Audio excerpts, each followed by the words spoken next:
During my time, the first milestone, I would say, was the case of Ben Johnson at the Seoul Olympic Games in 1988, when I would say what is recognized to be the world's best athlete, the winner of 100-meter men, that's what people think, at the Olympic Games, and on a new world record time, was found doped with steroids.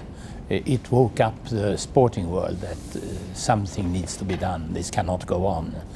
Before then, there had been some reluctance in taking strong actions. Some had sort of thought the problem is not that big, etc., etc. But now something remarkable happened, which was even a national catastrophe in Canada, and certainly a catastrophe on its way for the Olympic movement and the competitive sport. And that was the question I got at the time from journalists repeatedly. Isn't it on the way to the death of the competitive sport?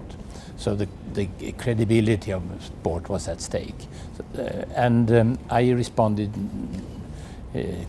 always to that question that came over and over again. I think the opposite. I think this is a big chance for sports leadership around the world to finally understand something needs to be done. And then we started a fight, and we started to gain better understanding what was going on in sport and outside sport. And we also realized that we cannot combat this or conduct this fight alone. Sport cannot do that alone. We need the support of society, of the political establishment, of rules and regulations and so forth. It became a societal matter. And WADA was created in 1991. That is the second milestone in my time. And now it's been accepted as a problem for sport and society, which should be conducted, where this fight should be conducted together with sport and society and joint forces. So those are the two milestones, yeah. Of course, the challenge is always to keep up with the development in the medical field. There are pharmaceutical industries. They have the wish, the responsibility, the mandate to produce better and better medications for the purpose of preventing and curing of diseases, which is their mission. But some of those substances and more sophisticated substances may actually be used for the purpose of doping, illegal use, I would say. And that is one challenge, to keep up with the development of the medical and pharmaceutical development. One other, of course, is to find better ways than we have today for educating the new generation. And that is something that needs to be enhanced, definitely.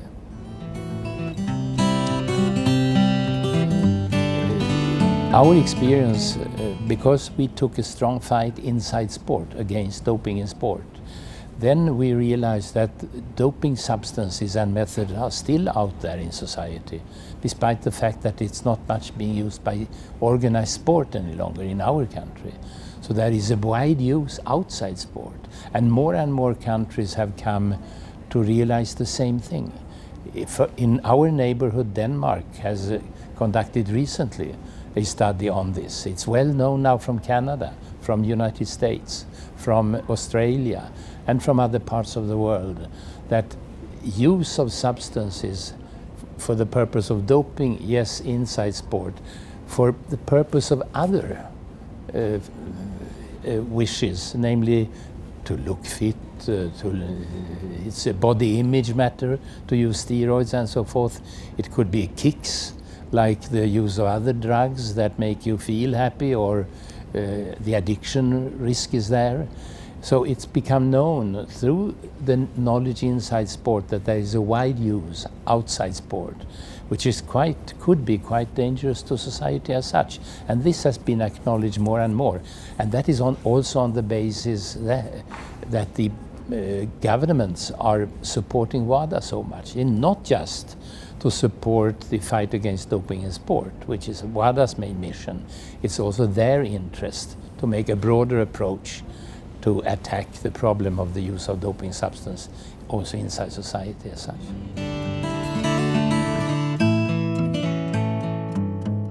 This fact that doping substances are not being used only in sport but also to a wide extent outside sport was first noticed by those who took action against doping in sport and found that to be the case. And the more and more actions have been taken around the globe, it's the same feature has been observed. So it has become a global issue.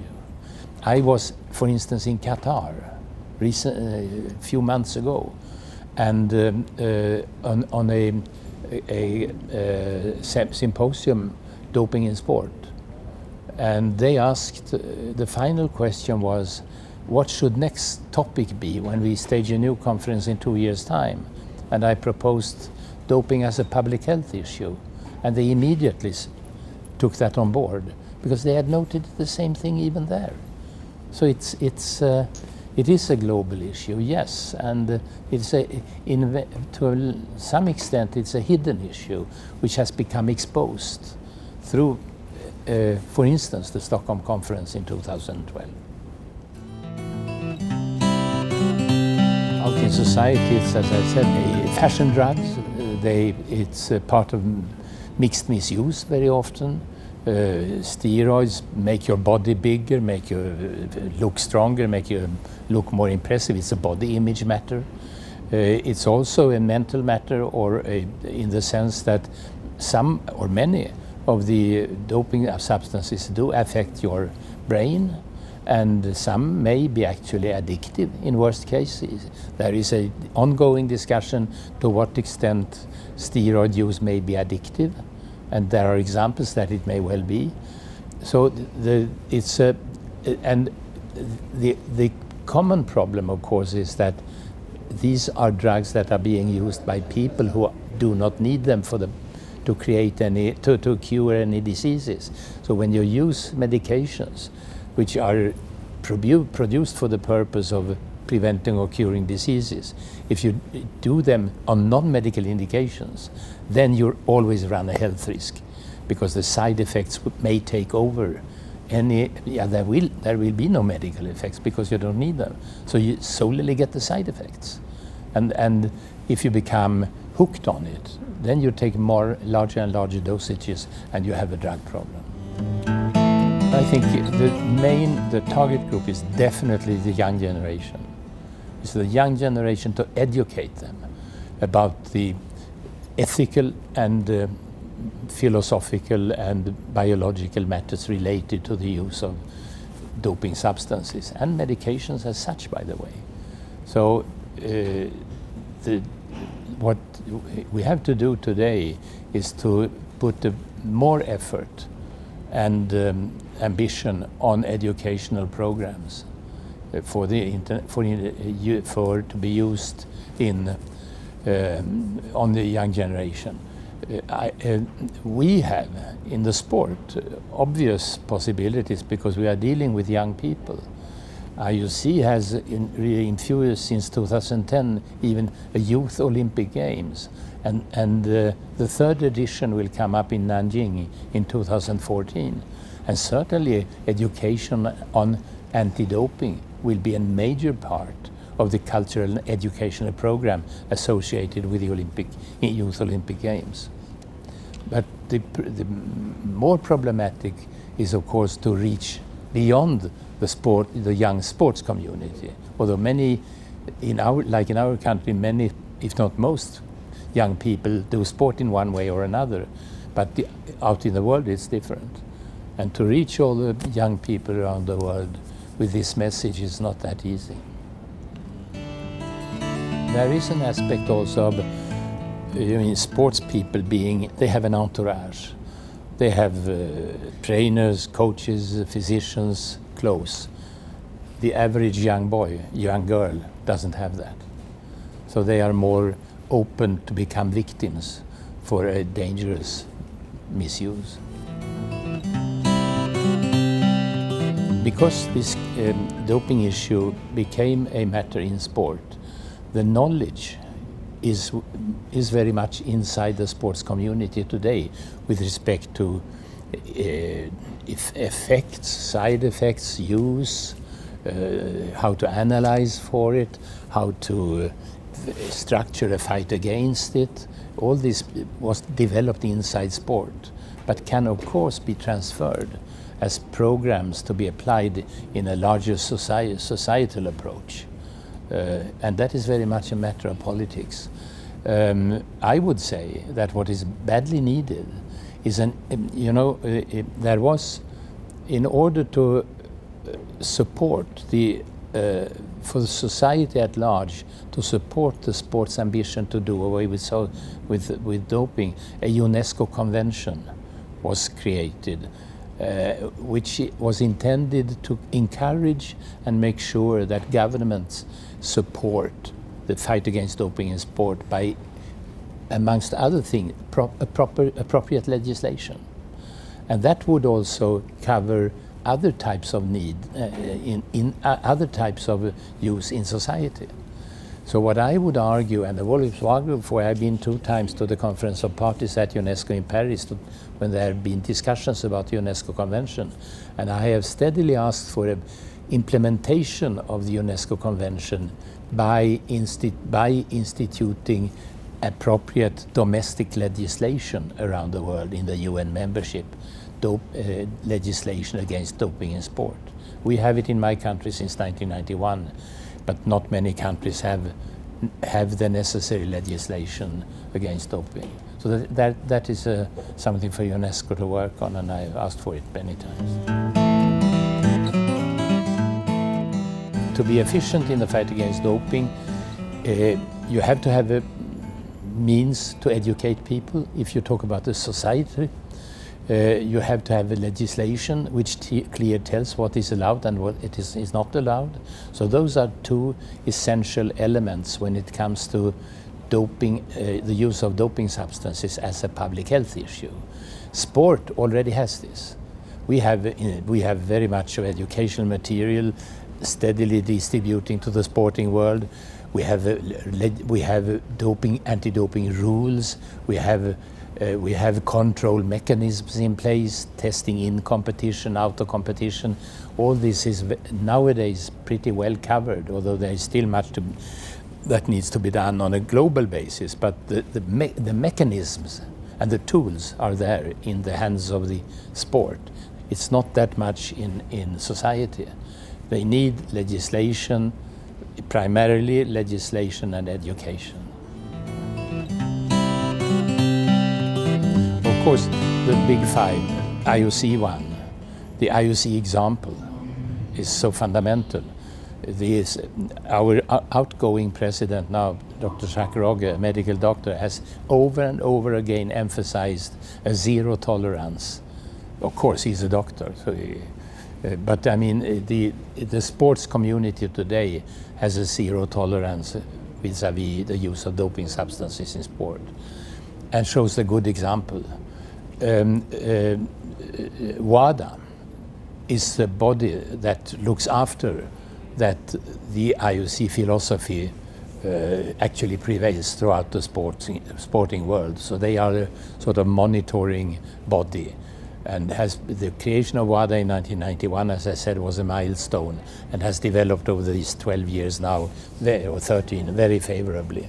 So it's we have the mechanism in place in sport. The WHO has more recently come on board and understood that this also is a public health issue. And I think the Stockholm conference helped very much, because that was the first time when these 3 bodies came together, WADA, IOC and WHO, under the umbrella title of anti-doping. The UNESCO, as I mentioned already, as partner, the governments are partners in WADA, 50% governments, 50% sport. The government representative took the action inside WADA to create a convention under UNESCO in order to support the fight against doping in the world, both in sport and outside sport. So that's their responsibility to, and this is an educational institution, scientific and educational, cultural institution that is supposed to spread the message and find the mechanism of doing that and have effect of the spread of the message.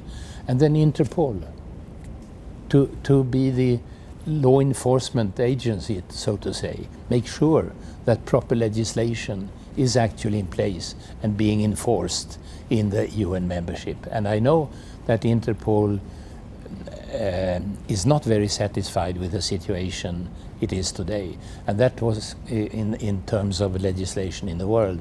And that was also confirmed by a recent study conducted by a professor at the Loughborough University in London on the request of UNESCO, which found the same thing, that much needs to be done in terms of legislation around the world.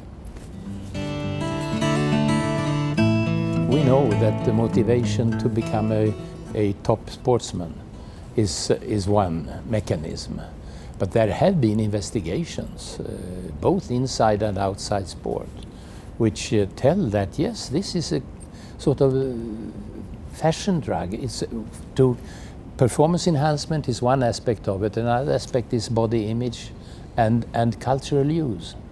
In my country, where sport is regulating this under the umbrella of the Sports Confederation, which encompasses practically all sports, there are still, we know of, environments, you could call them fitness culture, gyms and so forth. And this is not unique for Sweden, where a culture prevails that promotes the use of various types of doping substances. So we are not ignorant what the mechanisms are and what the triggers are for using doping substances. And that's why education is so important. Of course, here has happened three big things. First of all, the host city for 2020 Olympic Games was elected to be Tokyo.